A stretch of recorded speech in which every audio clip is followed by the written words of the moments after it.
नमस्कार, स्वागत है एक बार फिर से आप सभी लोगों का आपके अपने चैनल पीकेटी एजुकेट्स में। मैं हूं डॉक्टर पवन तिवारी और आज मैं आपके सामने लेकर उपस्थित हूं हिंदी का 34वां प्रैक्टिस सेट। इससे पहले कि हम अपने इस प्रैक्टिस सेट के प्रश्नों की तरफ आगे बढ़ें, मेरी आपसे गुजारिश है कि टेलीग्राम पर हमारा अपना पब्लिक चैनल पीकेटी एजुकेट्स के नाम से है। आप हमारे इस पब्लिक चैनल को फॉलो करें, जिससे कि वहां से पीडीएफ प्रारूप में नोट्स, किताबें और क्वेश्चन पेपर्स को समय समय पर प्राप्त करते रह सकें, साथ ही साथ हमारे चैनल के प्रत्येक अपडेट के साथ बने रह सकें। तो आइए बढ़ते हैं आज के अपने इस प्रैक्टिस सेट के प्रश्नों की तरफ। लेकिन ध्यान रखिएगा, प्रत्येक प्रश्न को हल करने के लिए सिर्फ आपके पास 20 सेकंड का वक्त होगा और 20 सेकंड में आपको प्रश्न का जवाब देना है। दूसरी बड़ी चीज, वीडियो को शेयर कर दीजिए जिससे कि ज़्यादा से ज़्यादा लोग हमारे साथ ऑनलाइन जुड़ सकें। और इसके अलावा सभी लोग वीडियो को लाइक भी कर दीजिए और पूरे उत्साह के साथ इस प्रैक्टिस सेट में हिस्सा लीजिए। मेरी शुभकामनाएं आप लोगों के साथ है। और एक चीज़ और, प्रश्न की समाप्ति के बाद, खास करके जब प्रैक्टिस सेट समाप्त हो जाए, तो ये बताना मत भूलिएगा कमेंट बॉक्स में कि आपने कितने क्वेश्चन सही किए हैं। इससे आपका भी उत्साहवर्धन होता है और मेरा भी उत्साहवर्धन होता है। तो आइए बढ़ते हैं आज के अपने पहले प्रश्न की तरफ। आज का हमारा पहला प्रश्न है जो इस समय आपके स्क्रीन पर है। हिंदी के जिन वर्णों का उच्चारण करते समय केवल श्वास का प्रयोग किया जाए उन वर्णों को कहते हैं। विकल्प ए है अघोष, बी है सघोष, सी है अल्प प्राण और डी है महाप्राण। इसमें आपका सही जवाब है विकल्प ए, अघोष वर्ण। जिन वर्णों का उच्चारण करते समय केवल श्वास का प्रयोग किया जाता है उन्हें हम क्या कहते हैं? अघोष वर्ण। जबकि आप जानते हैं घोषत्व के आधार पर स्वर दो प्रकार के होते हैं, वर्ण जो है दो प्रकार के होते हैं, अघोष वर्ण और सघोष वर्ण। सघोष वर्ण वे वर्ण होते हैं जिनका उच्चारण करते समय हमारी स्वर यंत्रियां कांपती हैं, माने झंकृत होती हैं। आपको पता है प्रत्येक वर्गीय व्यंजन का तीसरा, चौथा, पांचवा वर्ण सघोष वर्ण होता है। इसके अलावा आपका य, र, ल, व और उष्म व्यंजन का ह और सभी स्वर ये सघोष वर्ण के अंतर्गत आते हैं। बाकी जितने बचते हैं वो सब अघोष वर्ण हैं। तो अघोष वर्णों का उच्चारण करते समय सिर्फ मुख से श्वास निकलती है। आइए बात करते हैं अल्प प्राण और महाप्राण पर भी। आप जानते हैं अल्प प्राण और महाप्राण व्यंजन की पहचान क्या होती है कि जब हमारे मुख से हकार सूचक ध्वनि निकलती है, ह की वायु निकलती है हमारे मुख से, तो वह महाप्राण ध्वनि होती है। इसे हम कहते हैं हकार सूचक ध्वनि, माने ह की ध्वनि अगर हमारे मुख से निकलती है तो वह महाप्राण ध्वनि कहलाती है। जबकि अगर ये ह की ध्वनि नहीं निकलती है तो वह अल्प प्राण कहलाती है। तो फिलहाल हमारे यहाँ हिंदी में अल्प प्राण और महाप्राण केवल व्यंजन ही हैं, जबकि यहाँ पर बात वर्णों की जा रही है। तो वर्ण का मतलब हुआ स्वर और व्यंजन दोनों जिसमें हो। तो इस आधार पर अगर हम बात करें तो यहाँ पर सही जवाब आपका क्या होगा? अघोष वर्ण। विकल्प ए आपका यहाँ पर सही है। आइए बढ़ते हैं अपने अगले प्रश्न की तरफ। हमारा दूसरा प्रश्न है, जिन शब्दों के अंत में अ आता है उन्हें क्या कहते हैं? विकल्प ए है अनुस्वार, बी है अयोगवाह, सी है अंतस्थ और डी है अकारांत। अनुस्वार में आप जानते हैं नासिका के माध्यम से उच्चारण होता है। अयोगवाह आप जानते हैं दो प्रकार के होते हैं, हमारे यहाँ दो अयोगवाह हैं, अंग और अ। इसके बाद तीसरा जो आपका ऑप्शन है अंतस्थ। अंतस्थ व्यंजन आप अच्छी तरह से जानते हैं, य, र, ल, व, ये चार आपके अंतस्थ व्यंजन हैं। यहाँ पर विकल्प डी आपका जो है अकारांत, यही आपका सही है। अकारांत का मतलब होता है ऐसे शब्द जिनके अंत में अ आता है। अ से अंत होने वाले शब्द को क्या कहते हैं? अकारांत कहते हैं। जबकि अगर आ की मात्रा आती है तो उसे हम क्या कहते हैं? आकारांत कहते हैं। जैसे कमल, कमल क्या है? अकारांत है। कमला क्या है? आकारांत है। तो फिलहाल आपका यहाँ पर विकल्प डी सही है, अकारांत। आइए बढ़ते हैं अपने अगले प्रश्न की तरफ। हमारा तीसरा प्रश्न है, निम्नलिखित शब्दों में किस शब्द में द्वित्व व्यंजन का प्रयोग हुआ है? विकल्प ए है पुनः, बी है इलाहाबाद, सी है दिल्ली और डी है उत्साह। द्वित्व व्यंजन को आप जानते हैं युग्मक वर्ण भी कहा जाता है और इसे व्यंजन द्वित्व भी कहा जाता है। एक ही व्यंजन वर्ण की जब आवृत्ति होती है तो उसे हम क्या कहते हैं, द्वित्व व्यंजन कहते हैं। तो यहां पर आप देखिए पुनः इस शब्द में आप देखिए द्वित्व व्यंजन का प्रयोग नहीं हुआ है, इलाहाबाद में भी नहीं हुआ है। इस देखिए विकल्प सी दिल्ली में हुआ है, आधा ल पूरा ल, ये देखिए 2 बार ला आया है एक साथ, तो ये क्या हो गया आपका द्वित्व व्यंजन हो गया। जबकि उत्साह में आधा त स, यह जो है आपका संयुक्ताक्षर है, तो विकल्प सी आपका यहां पर सही है, दिल्ली। दिल्ली में द्वित्व व्यंजन का प्रयोग हुआ है। आइए बढ़ते हैं अपने अगले प्रश्न की तरफ। हमारा चौथा प्रश्न है, क ग ज फ ध्वनियां किसकी हैं? आप देखिए प्रत्येक ध्वनि के नीचे नुक्ता है। विकल्प ए है संस्कृत की, बी है अरबी फारसी की, सी है अंग्रेजी की और डी है दक्षिणी भाषाओं की।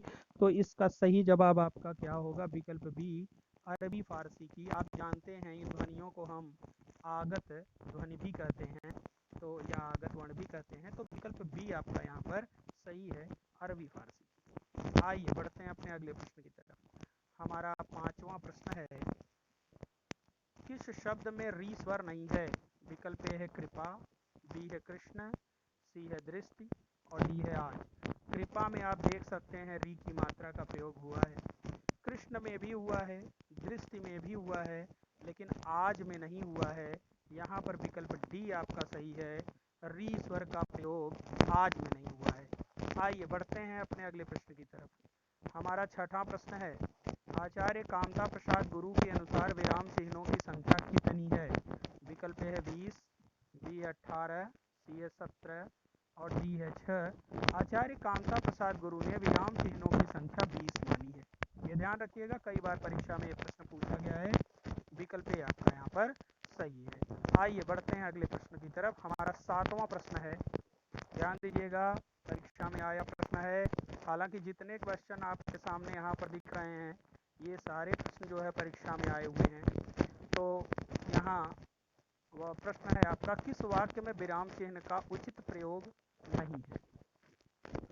विकल्प ए है मैं मनुष्य में मानवता देखना चाहती हूँ, उसे देवता बनाने की मेरी इच्छा नहीं है। ये अर्ध विराम का प्रयोग हुआ है, बिल्कुल सही है। यहाँ पर यह दूर से, बहुत दूर से आ रहा है, इसमें अल्प विराम का प्रयोग हुआ है, ये वाक्य भी आपका सही है। सी है सुनो सुनो वह गा रही है, ये वाक्य आपका गलत है। क्यों गलत है? क्योंकि सुनो सुनो के बाद अल्प विराम का प्रयोग होना चाहिए था। सुनो के बाद कामा, फिर सुनो के बाद कामा, ये इस तरह से होना चाहिए था। यहाँ संबोधन सूचक चिन्ह का प्रयोग नहीं होना चाहिए था। सुनो सुनो वह गा रही है, दोनों के साथ यहाँ पर अंत में अल्प विराम का प्रयोग होना चाहिए था। विकल्प सी आपका यहाँ पर गलत है। जबकि डी देखिए आपका प्रिय महाशय मैं आपका आभारी हूँ, ये वाक्य भी सही है। तो यहाँ विकल्प सी में गलती है, यहाँ पर अल्प विराम का प्रयोग होना चाहिए, न कि संबोधन सूचक चिन्ह का, जबकि संबोधन सूचक चिन्ह का प्रयोग किया गया है, इसलिए विकल्प सी गलत है। बाकी तीनों वाक्य आपके सही हैं। आइए बढ़ते हैं अपने अगले प्रश्न की तरफ। हमारा आठवां प्रश्न है, निम्न में से कौन विराम चिन्ह का प्रकार नहीं है? विकल्प ए है निर्देशक, बी है लाघव, सी है उपदेशक और डी है हंस पद। निर्देशक चिन्ह, ये देखिए निर्देशक चिन्ह है, निर्देश दिया जाता है आगे लिखने के लिए। लाघव चिन्ह किसी चीज को संक्षिप्त करता है, जैसे APJ अब्दुल कलाम, ये इस चिन्ह को क्या कहते हैं? लाघव चिन्ह। जैसे हमने लिख दिया डॉक्टर, ये देखिए ये लाघव चिन्ह है। उपदेशक कोई चिन्ह नहीं होता। हंस पद चिन्ह जिसे हम कहते हैं लोप चिन्ह, इसका भी प्रयोग होता है जब हम इस चिन्ह का ऐसे प्रयोग करके कोई अगर शब्द भूल जाते हैं, तो ऐसे इस तरह से त्रुटि बोधक चिन्ह का प्रयोग करके ऊपर शब्द को लिख देते हैं, तो ये हंस पद चिन्ह है। तो यहाँ पर ध्यान रखिएगा, उपदेशक कोई चिन्ह नहीं है। विकल्प सी आपका यहाँ पर गलत। आइए, तो विकल्प सी ऑप्शन आपका यहाँ पर सही है, क्योंकि उपदेशक कोई चिन्ह नहीं है। आइए ठीक है, बढ़ते हैं अपने 9वें प्रश्न की तरफ। मैं राम के घर पहुंचा परंतु वह नहीं मिला, इस वाक्य में कौन सा विराम चिन्ह लगेगा? दिया गया है अवतरण चिन्ह दिया है, दूसरा दिया है अल्प विराम, तीसरा दिया है उपविराम, चौथा दिया है प्रश्नवाचक चिन्ह। तो ध्यान दीजिएगा, अगर किंतु परंतु लेकिन ऐसी शब्दों के द्वारा जब वाक्यों को जोड़ा जाता है तो इनके तुरंत पहले हमेशा अल्प विराम का प्रयोग होता है। इसलिए विकल्प बी आपका यहाँ पर सही है। मैं घर पहुँचा फिर अल्प विराम परंतु वह नहीं मिला, ये वाक्य ऐसे होना चाहिए था। तो विकल्प बी आपका यहाँ पर सही है, अल्प विराम का प्रयोग यहाँ पर होना चाहिए था। आइए बढ़ते हैं अपने अगले प्रश्न की तरफ। हमारा 10वां प्रश्न है, सदाचार में उपसर्ग है। विकल्प ए है सत, बी है आ, सी है अव और डी है आचार। इसमें आपका सही जवाब है विकल्प ए। आप जानते हैं व्यंजन संधि का नियम है, अगर वर्गीय व्यंजन का पहला वर्ण प्लस के पहले हो, क, च, ट, त, प, और प्लस के बाद वर्गीय व्यंजन का तीसरा चौथा पांचवा वर्ण हो, य, र, ल, व हो या फिर कोई स्वर हो, तो ऐसे में प्लस के पहले के वर्गीय व्यंजन का पहला वर्ण अपने वर्ग के तीसरे वर्ण में बदल जाता है। तो क किस में बदलेगा? ग में। च किस में बदलेगा? ज में। ट किस में बदलेगा? ड में। त किस में बदलेगा? द में। और प किस में बदलेगा? ब में। तो सत किस में बदल जाएगा? सद में। तो सत धन आचार बराबर सदाचार, यह जो है व्यंजन संधि का नियम है। इसलिए विकल्प ए आपका यहाँ पर सही है। सत जो है सद बन जा रहा है, तो यहाँ पर सत उपसर्ग का प्रयोग हुआ है। और अगर संधि की बात की जाए तो इसमें व्यंजन संधि है। आइए बढ़ते हैं अपने अगले प्रश्न की तरफ। हमारा 11वां प्रश्न है, छलिया, पठनीय व कहानी में कौन सा प्रत्यय निहित है? विकल्प ए है इत, ल, आवट, बी है इला, वाला, इला, सी है ईला, वाला, इक और डी है इया, ईय, आनी। छलिया मूल शब्द क्या है? छल। छल से बना है छलिया, क्योंकि छोटी की मात्रा दी गई है। तो इसका मतलब इस लिहाज से आप देखें तो यहाँ पर डी का पहला ऑप्शन इया, छल मूल शब्द है, इसमें जुड़ा क्या है? इया। तो छलिया पहला सही है। पठन, पठन शब्द में क्या जुड़ा है? ईय, ये देखिए बड़ी की मात्रा और ये देखिए ये भी सही है। पठन धन ईय बराबर पठनीय और कह धन आनी बराबर कहानी। तो इसलिए आप देखिए विकल्प डी आपका यहाँ पर सही है। इया, ई और आनी प्रत्यय जुड़े हुए हैं, जबकि इसमें मूल शब्द क्या हैं? छल, पठन और कह। आइए बढ़ते हैं अपने अगले प्रश्न की तरफ। हमारा 12वां प्रश्न है, निम्नलिखित में योग रूढ़ शब्द चुनिए।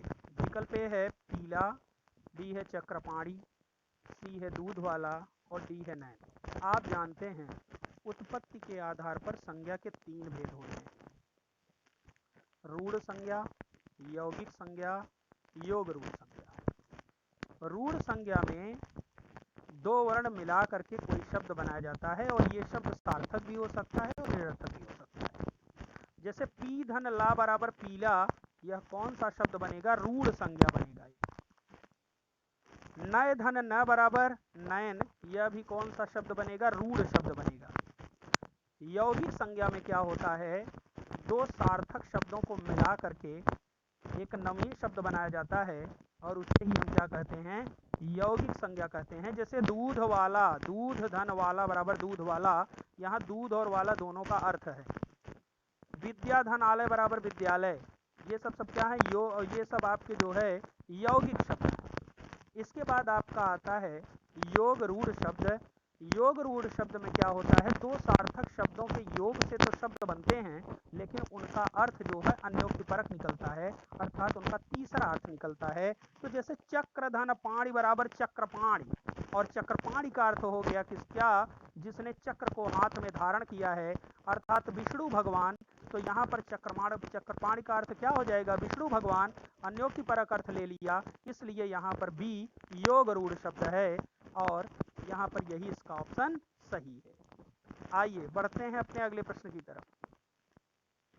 हमारा 13वां प्रश्न है, धातु में प्रत्यय जोड़ने से बने शब्द कहलाते हैं विशेषण, डी है कृदंत, सी है क्रिया और डी है तद्धित। धातु क्रिया के मूल रूप को धातु कहते हैं, और किसी भी धातु में जब कोई प्रत्यय जोड़ा जाता है तो वह कहलाता है कृदंत प्रत्यय।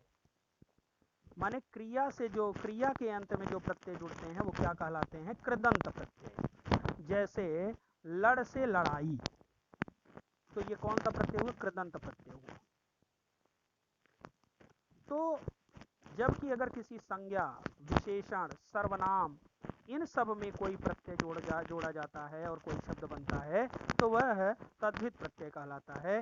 तो यहाँ पर आपका सही जवाब क्या होगा, विकल्प बी होगा, धातु में प्रत्यय जोड़ने से बने शब्द क्या कहलाते हैं, कृदंत प्रत्यय कहलाते हैं। आइए बढ़ते हैं अगले प्रश्न की तरफ। हमारा अगला प्रश्न है, वे अविकारी शब्द जो शब्दों, वाक्यों अथवा वाक्य खंडों को जोड़ते हैं कहलाते हैं। विकल्प ए है संज्ञा, बी है सर्वनाम, सी है क्रिया और डी है अव्यय। आप जानते हैं शब्द भेद की अगर हम बात करें तो 4 विकारी होते हैं, 4 अविकारी होते हैं। विकारी का मतलब होता है जिनके रूप में परिवर्तन होता हो, और अविकारी का अर्थ होता है जिनके रूप में परिवर्तन नहीं होता है।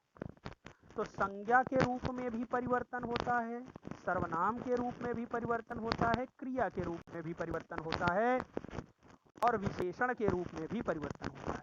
तो संज्ञा, सर्वनाम, क्रिया और विशेषण ये 4 विकारी शब्द हैं, जबकि अव्यय जिसमें आपका क्या है, क्रिया विशेषण अव्यय, संबंध बोधक अव्यय और आपका समुच्चय बोधक अव्यय और विस्मयादि बोधक अव्यय, ये चारों अविकारी शब्द माने जाते हैं।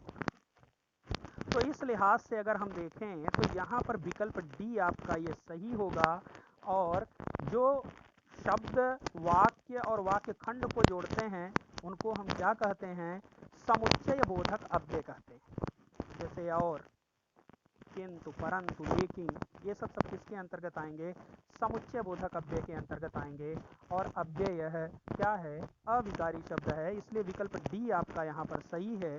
बाकी तीनों विकारी शब्द हैं, इसलिए ऐसे भी गलत हो गए, अविकारी शब्द के अंतर्गत अव्यय ही आता है। तो आइए बढ़ते हैं अपने अगले प्रश्न की तरफ। हमारा 15वां प्रश्न है, पांडव शब्द में कैसा प्रत्यय है। विकल्प ए है कृदंत प्रत्यय, बी है तद्धित प्रत्यय, सी है स्त्री और डी है प्रत्यय नहीं है। पांडव शब्द बना किससे है, महाराज पांडु के नाम से। तो पांडु यह क्या है, संज्ञा शब्द है, और पांडु में अव प्रत्यय जोड़ करके क्या बनाया गया है, पांडव बनाया गया है। तो यहाँ पर आप देखिए जो ये अव प्रत्यय जुड़ा हुआ है, यह किस में जुड़ा हुआ है, पांडु में जुड़ा हुआ है। तो पांडु से पांडव बना है, और इसलिए आप देख सकते हैं पांडु जो है संज्ञा शब्द है, इसलिए प्रत्यय कौन सा बनेगा, तद्धित प्रत्यय बनेगा। अगर यही किसी क्रिया या धातु के साथ जुड़ता तो क्या बनता, कृदंत प्रत्यय बनता। तो विकल्प बी आपका यहाँ पर सही है। आइए बढ़ते हैं अपने अगले प्रश्न की तरफ। हमारा 16वां प्रश्न है, किस समूह में सभी सर्वनाम प्रश्नवाचक हैं। विकल्प है कौन, क्या, किसने, बी है जो, कोई, वह, सी है जिनका, जो, किनका और डी है जिन्होंने, उसने, उसको।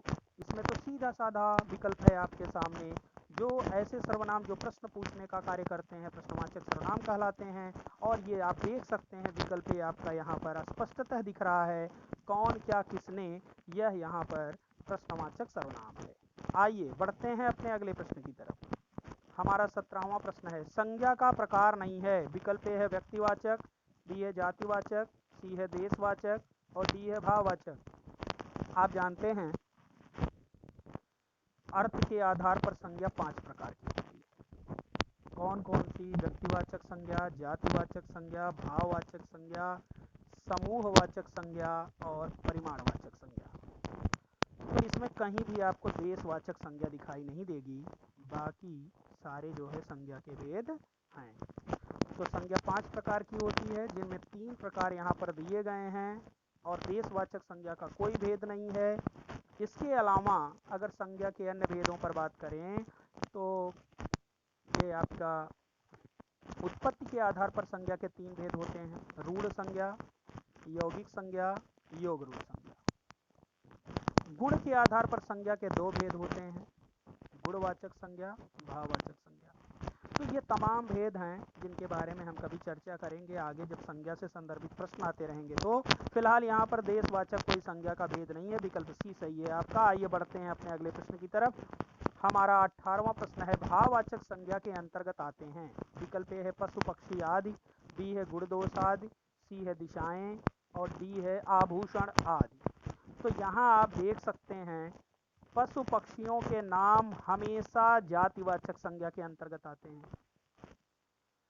गुण दोष हमेशा भाववाचक संज्ञा के अंतर्गत सम्मिलित किए जाते हैं, क्योंकि गुण दोष छुए नहीं जा सकते हैं, केवल महसूस किए जा सकते हैं। दिशाओं का नाम हमेशा व्यक्तिवाचक संज्ञा होता है। आभूषणों के नाम हमेशा जातिवाचक संज्ञा होती है।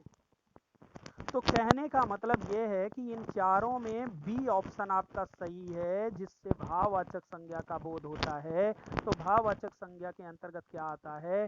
गुण दोष आदि आते हैं। विकल्प बी सही है। आइए बढ़ते हैं अपने अगले प्रश्न की तरफ।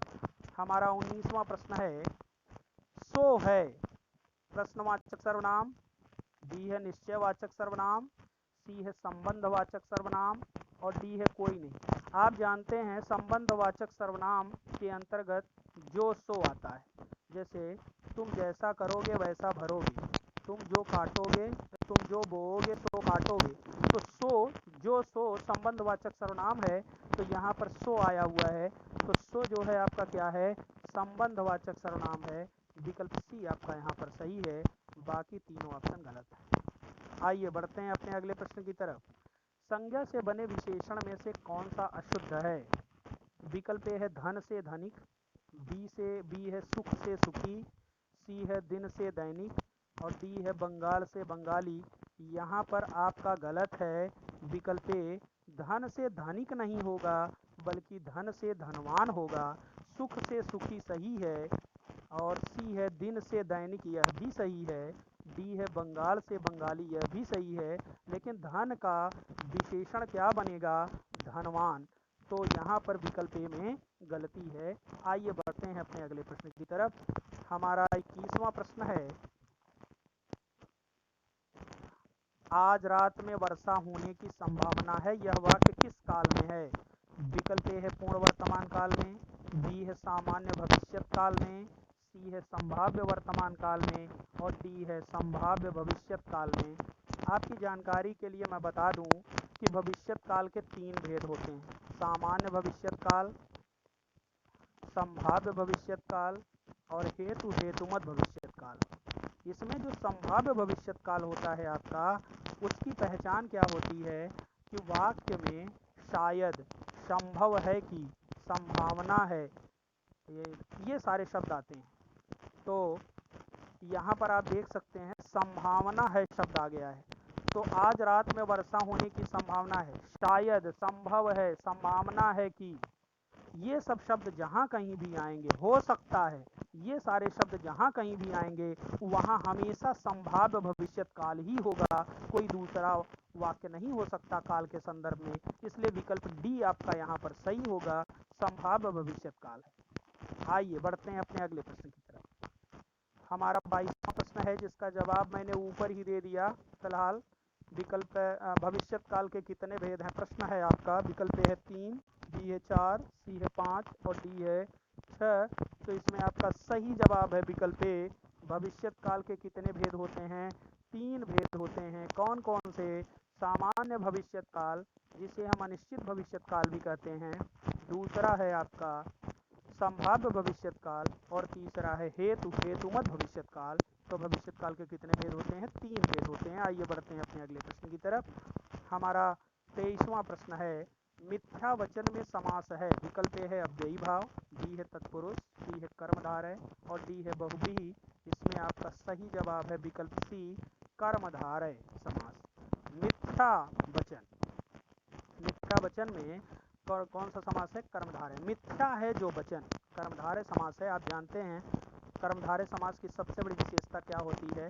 इसमें जो है उत्तर पद की प्रधानता होती है और विशेषण विशेष या उपमेय उपमान संबंध होता है दोनों पदों के बीच में। तो यहाँ मिथ्या वचन में वचन की विशेषता क्या है? कि वह मिथ्या है, विशेषण विशेष संबंध है, इसलिए यहाँ पर कर्मधारय समास होगा। विकल्प सी आपका यहाँ पर सही है। आइए बढ़ते हैं अपने अगले प्रश्न की तरफ। हमारा 24वां प्रश्न है जो अब आपकी स्क्रीन पर है, आपके सामने है। मुख्य क्रिया के अर्थ को स्पष्ट करने वाली क्रिया होती हैं। विकल्प ए है सहायक क्रिया, बी है प्रेरणार्थक क्रिया, सी है नाम धातु क्रिया और डी है पूर्वकालिक क्रिया।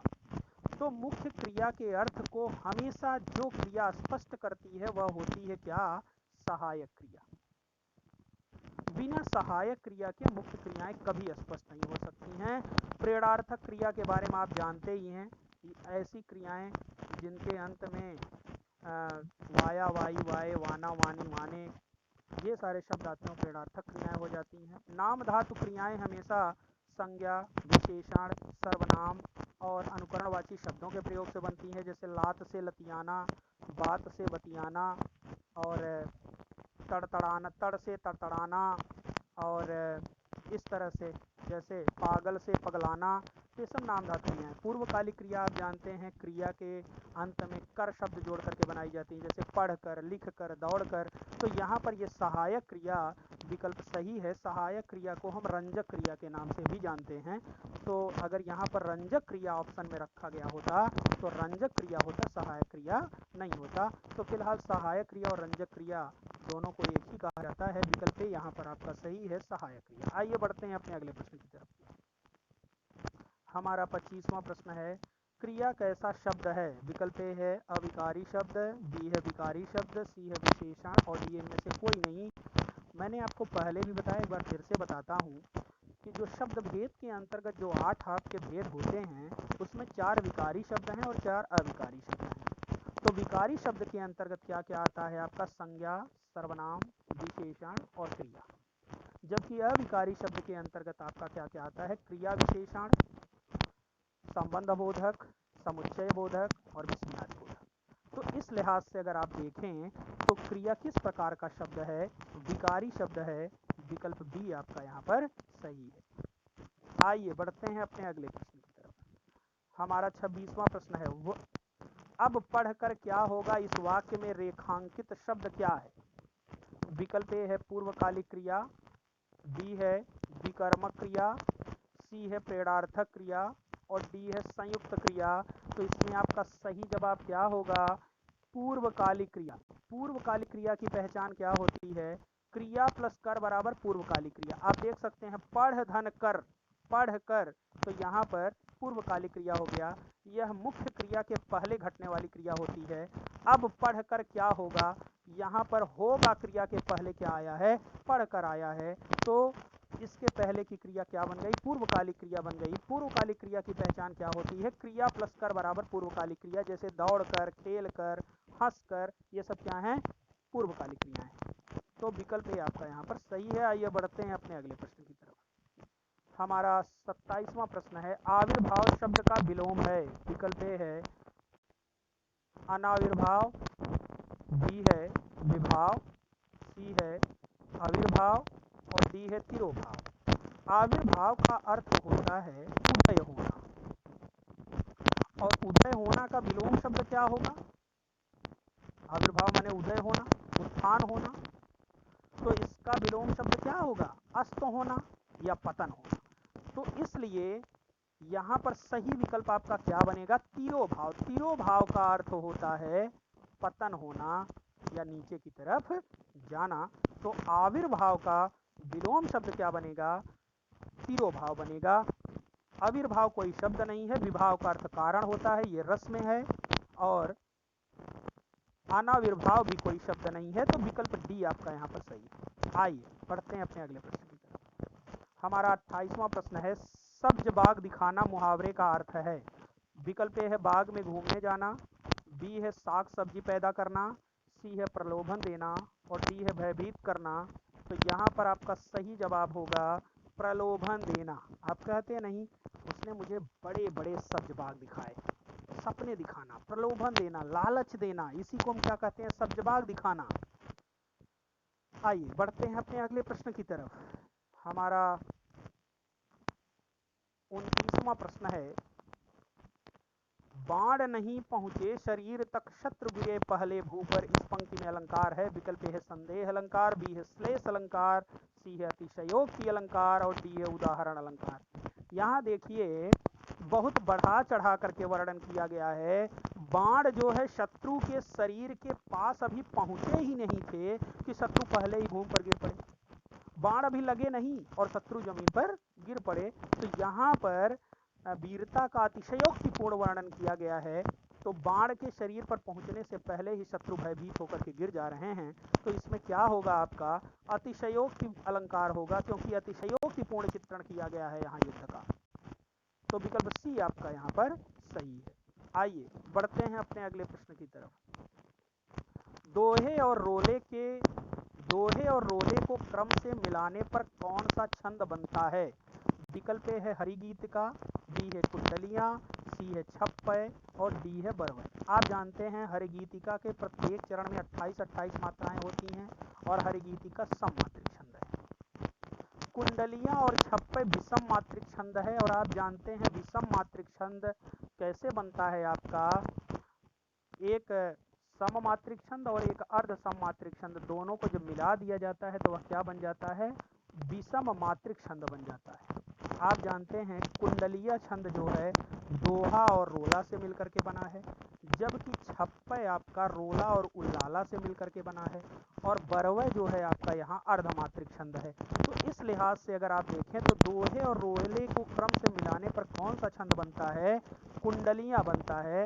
विकल्प बी आपका यहाँ पर सही है। तो इस प्रकार से आज हम लोगों ने इस प्रैक्टिस सेट को समाप्त कर लिया है। मुझे पूरी उम्मीद है कि आपको सारे प्रश्न बहुत बेहतर तरीके से समझ में आए हैं। अगर आपके प्रश्न गलत भी हुए हैं तो उसके लिए आपका प्रोत्साहित मत होइए, लगातार बने रहिए हमारे साथ। यकीन मानिए एक समय आएगा जब आपके सारे प्रश्न सही होने लगेंगे और आपको आत्मसंतुष्टि होने लगेगी। तो आप जो है इस प्रश्न पत्र को अगर चाहें तो हमारे टेलीग्राम चैनल से जुड़ करके वहां से PDF प्रारूप इसको डाउनलोड कर सकते हैं। और हमारे चैनल का जो PKT एजुकेट्स के नाम से टेलीग्राम पर हमारा चैनल है, आप उसे ज्वाइन कर सकते हैं। वहां से आपको प्रत्येक अपडेट मिलती रहेंगी। तो इसी के साथ ढेर सारी शुभकामनाओं के साथ मैं अब लेना चाहूँगा आपसे विदा। लेकिन उससे पहले ध्यान रखिएगा, जितने प्रश्न आपके सही हुए हैं कृपया कमेंट बॉक्स में ज़रूर बताइए कि आपने कितने प्रश्न सही किए हैं। इससे मेरा भी उत्साहवर्धन होगा और आपका भी होगा।